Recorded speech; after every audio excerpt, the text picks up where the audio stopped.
Recent Reformation Sundays at Augsburg have included appearances from Martin and Katie Luther and their friends. And even though we won't be able to gather together this year, we will still welcome some special guests. Bill Stevens has penned another great play, and this year's story focuses on Katharina von Bora, who becomes Katie Luther, as the ELCA celebrates the 50th anniversary of the ordination of women in the Lutheran tradition. Now, you hear plenty about Martin Luther, and he gets a window in our sanctuary and 16 hymns in our hymnal, but not so much about his wife. But she is certainly not unknown. Her face is on a German postage stamp, and there is a statue of her in Wittenberg. But maybe you would like to know a little bit more about Katie, since she was quite important to the beginning of our Lutheran faith traditions.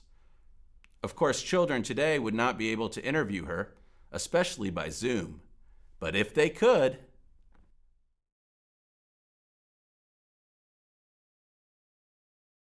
Good morning, girls. To what do I owe the pleasure? You ask her. For school we have to write a bibliography about... Biography? Right, biography about a famous person. So if it's not too much trouble. It's probably too much trouble. Come on, let's go. No, please stay. I don't know that I'm all that famous, but I will be happy to talk to you. We have to write a report about you. And we both need good grades, especially her. Funny. So we have written down some questions. Very well. Let's begin. When were you born? A little over 500 years ago, on January 29th, 1499. Wikipedia says you were an important figure in the Protestant Reformation. Do you agree? Who's Wikipedia? Never mind. Next question. Can you tell us about your childhood? Now that's an interesting story. How old are you? 8. Well, when I was 5, my parents sent me to a convent to be a nun. So by the time I was your age, I'd been at the convent for 3 years. Why did your parents do that? Were you disobedient? No, not at all. My mother had died and my father couldn't keep up with a house full of children, so he sent me away. And those days it wasn't that unusual. Was it like school? You went home for supper? No, the convent was for life. Nuns took vows to be obedient, never marry, and live a life of prayer, never having anything to do with the world outside the convent walls. No field trips? No. No vacations? No. Was it awful there? No, not really. We grew our own food, so we probably ate healthier than the poor people in the countryside. And when diseases came through, we were protected since we were isolated behind walls. So nuns actually tended to live a longer life. But when I was a teenager, I began hearing about a monk named Martin Luther, who was preaching and writing wild things about our religion and our way of life. They tried to keep these ideas from us, from the convent, but everyone was talking about Martin Luther, so we heard the stories and all the things that he was writing. We couldn't wait to hear every bit of news outside our convent, what Luther was writing and preaching.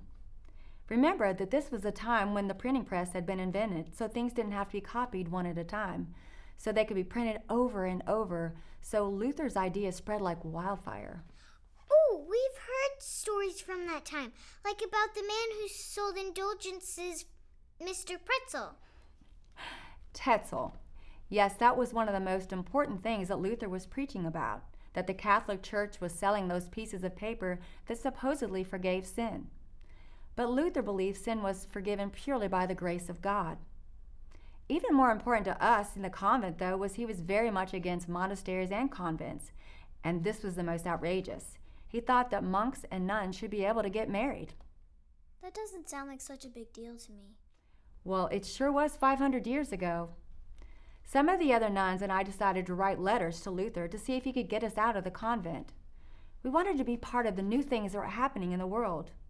We didn't want to turn our backs on God, but we wanted to marry and have families. We were very frightened because if we would have been found out, it would have brought on serious punishment, very serious. We thought there might be a slim chance that Luther might help us, and believe it or not, he came up with a plan. He arranged with a man who delivers fish to the convent to sneak 12 of us out. I've heard this story. He sneaked you out in empty fish barrels. How was the smell? Well, that's a good story, but a little fishy. We hid in this wagon behind the fish barrels, still plenty smelly, but we didn't care. We were free. Then what? Well, some of the girls rejoined their families, and Luther helped some of them find husbands, but not me. My family was strict Catholic, so they wouldn't take me back. And as for marriage, I was pretty old, so men were not that interested in me. How old? 24. 24? Remember, 500 years ago, things were different then.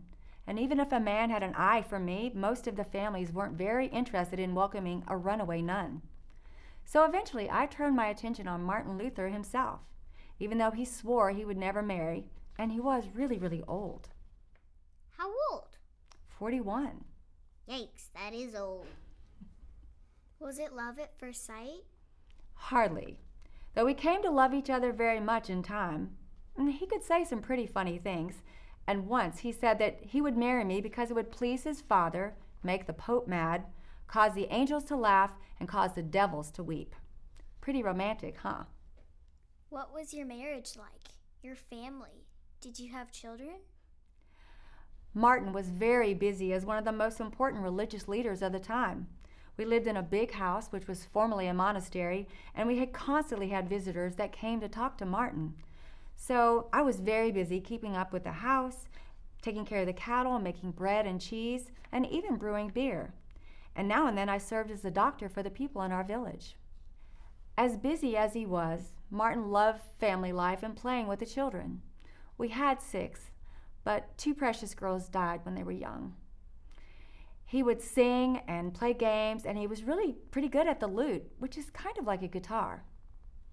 Our marriage started off very oddly, an ex-monk and a runaway nun, both supposed to remain unmarried for life, and between an old woman and a really old man. But we grew to love each other and to trust each other completely. He once wrote, "There's no more lovely, friendly, and charming relationship, communion, or company than a good marriage." And we definitely had that. As he got older, he had quite a few health problems, and when he was 62, he went on a trip and he died. That was one of the saddest days of my life. He was such a great man and gave so much of himself, not just to our town or our country, but to the whole world, including you. Before he translated the Bible into German, church services were in Latin, so very few people knew what was being said. Imagine sitting in a church service and not understanding anything that was going on in the service. I know that feeling. He also wrote wonderful hymns, which are still in your hymnal, and most importantly, he preached the words that became the foundation of your Lutheran faith, that we are forgiven not by what we do or how much we give or a piece of paper, but by God's grace alone. Is that enough for a good grade? Yes. Thank you.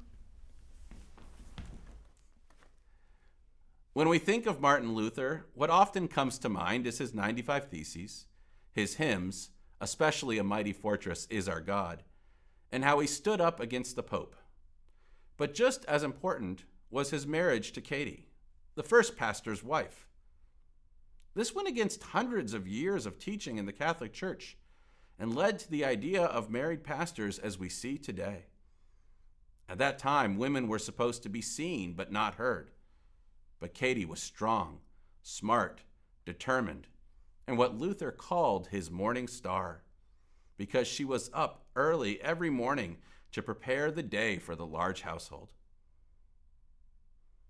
As we think about the beginnings of our Lutheran faith and recognize the importance of women in the pulpit today, and for the generations to come, we remember Katie and her contributions to our life of faith.